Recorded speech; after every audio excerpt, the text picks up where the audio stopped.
Sa paglabas, nagsabina para kay Pastor Apollo Kibuloy nang galing sa Kongreso at Senado. Nagbigay naman ng mensahe si Kibuloy na meron daw banta sa kanyang buhay. Grabe talaga ito si Pastor, ano?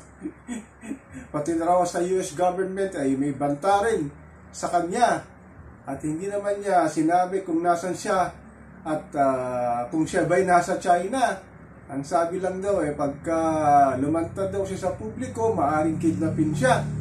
Grabe talaga, no? Sa dami ng kanyang mga criminal activities at saka yung violence against women, ito naman ang sinasabi niya na may banta sa kanyang buhay.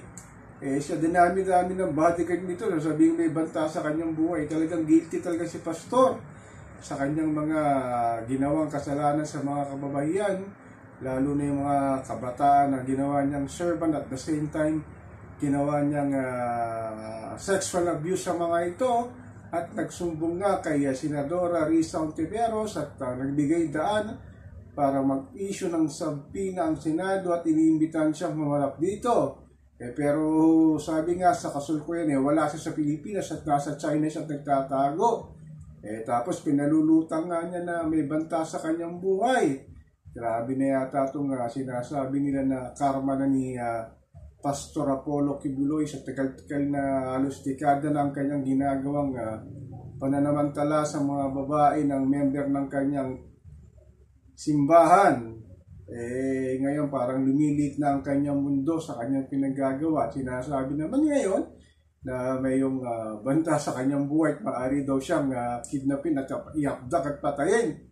Grabe talaga ito si Apollo Kibuloy, ano? Pati sa nga yung kaso niya sa Amerika, ito nga FBI ito, hinahanap na siya.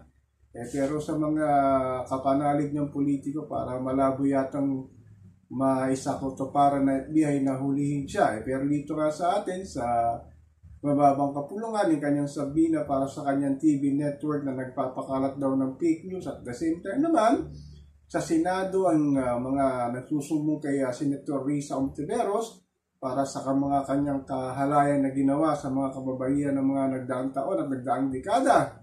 So ano kaya ang kakantuhan itong kinaharapan ni Pastor Kibuloy? Ito ba ay haharap sa Senado o sa Kongreso? Kaya mahuhuli ng US government sa pamamagitan ng FBI. Ako po si Papa Ken, patuloy po ako mag-mirror na magmamatsyag kung lalantad nga at haharap sa Senado at sa Kongreso si Pastor Apollo Kibuloy.